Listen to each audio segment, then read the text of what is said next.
Hi guys, umpteenth time is the charm, I hope.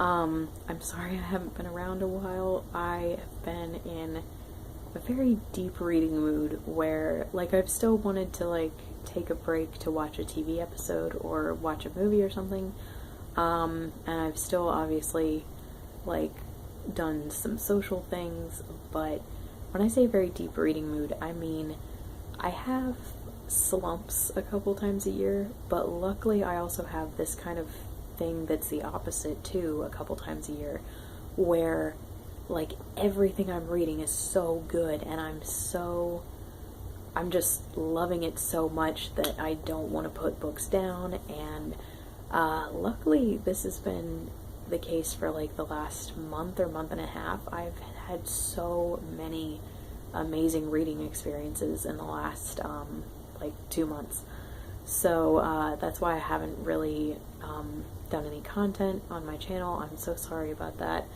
I just, when I get 30 minutes to sit down and I can either film or read, I've been choosing to read. So I'm sorry about that, but I hope that this will start kind of a string of videos because I have so many reviews, either individual or batch reviews, that I want to do. So hopefully that'll happen. And if I sound terrible, I'm sorry. My throat has been dry all day and I've been like chugging water and it hasn't helped. So I don't know if I'm getting sick or what. Anyway, so very quickly, the books that I've read so far in September, which I'm not going to talk about too much, are I reread The Hobbit by J.R.R. Tolkien for the 3rd time. Completely love it. I read Shadowy Horses by Susanna Kersley. This is my first Susanna Kersley, and I was encouraged to read this by Bree Hill, who's another booktuber, because she completely loves Susanna Kersley, and I told her that I had Shadowy Horses and I was considering reading it soon, and she was like, oh, read it right away, it's so good. So I did, and I was not disappointed. I don't know why I ever thought I would be. I bought it because of how gorgeous the cover was, as well as Wintersea, and I also bought it because of the summary, which basically, y'all, this book is about Scotland and archaeology and ghosts and the lost Ninth Roman Legion. So this is like the best. This is the best of like everything I love. So I was so incredibly excited and I loved every second of it. This was amazing. And then I read Jeremy Poldark, which is the 3rd Poldark book. I'm doing a Poldarkathon right now where I am rewatching seasons 1 through 3 and reading books 3 through 7 for the first time, because the season that's coming out, season 4, it's coming out at the end of September, is adapted from book 7, which is The Angry Tide.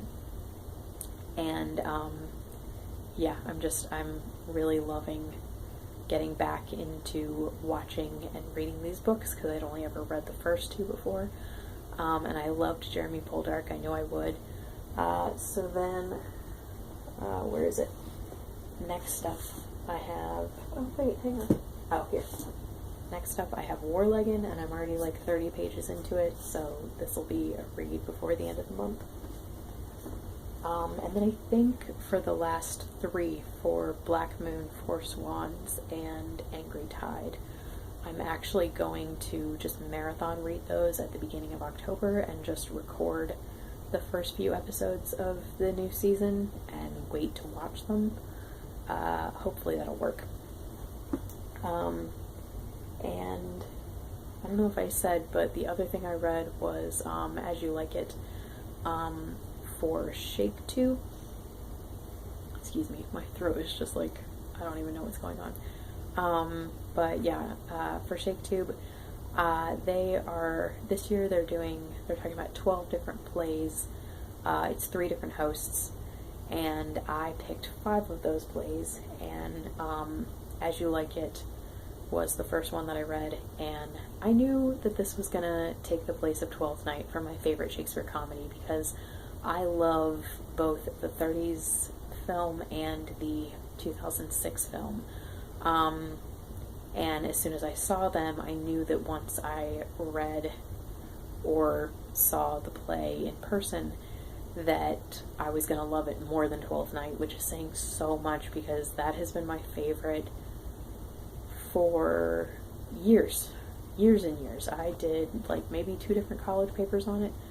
So anyway, now my 2 favorites for comedy are Much Ado About Nothing and As You Like It, and 12th Night is second. And then the others that I have to read for, not have to, am choosing to read for Shaketube are Merry Wives of Windsor, which I think I'll read today, Tempest,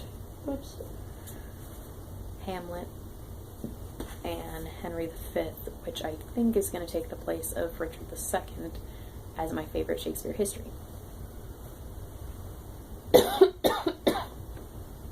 Excuse me.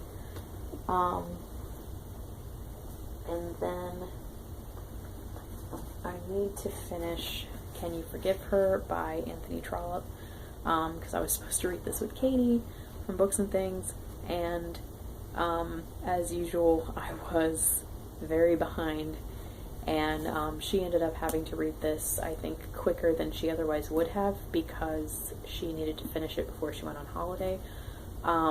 But we're both very excited for me to finish this so we can just gush and talk about it. So this is a goal for the end of September, so probably I'll take like 4 days in September and just marathon read this. And then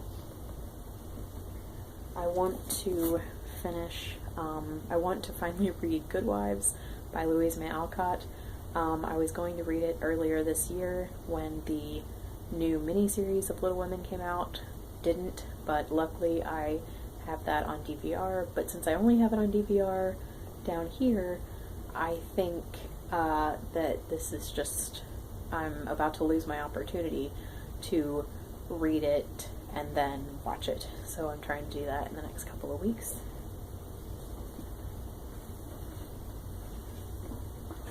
And then I have Spinning Silver by Naomi Novik. I got halfway through this in August and I was loving it, but my audio ran out and there were 7 people ahead of me, so now I'm just going to finish it on my own. But I am really enjoying this so far.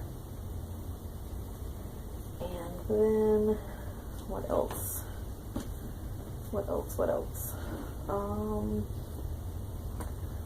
I'm going to start over with Crooked House by Agatha Christie. I watched the adaptation like a month ago with my mom, and at that point I sadly was only 60 pages into the book before we had to watch the adaptation because it was due back at the library, and we both really loved it. It was one of the most screwed up things I have ever seen, but it was so good, and if the book is anything like it, I'm going to completely love this, and it will probably end up being my second favorite standalone, which I don't think anything will ever take the place of And Then There Were None, but this will probably be a very close second, and I'm excited to start over with the book and just read it all the way through. And then I want to read some of What Matters in Austen, if I can. 20 Crucial Puzzles Solved, so we'll see if that happens, hopefully.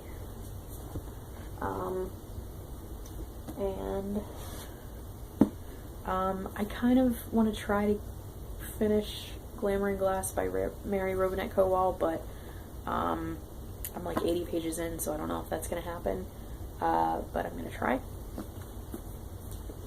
And I talk about everything else. Oh, The Miniaturist. I have The Miniaturist on Hoopla right now, and I want to listen to it over the next couple of days because I'm recording the miniseries on PBS currently, and the last episode airs on Sunday. So I want to listen to it this weekend and then marathon the show. Last but certainly not least, 13th Tale by Diane Setterfield. I love this edition so much. I've owned it for like 5 years and I still haven't read it. But basically, as soon as Katie from Books and Things found out that I owned this book and hadn't read it, she's been trying to encourage me to read it. This has been like a year or 2 years, and she's actually currently hosting a read-along on her channel and Goodreads from now until the end of the month for the book. So I have zero excuse, and I am completely loving this so far. So I'm so glad that I'm reading this along with so many other people, and yeah, I think this might end up being a favorite of the month. So that's it. That's everything.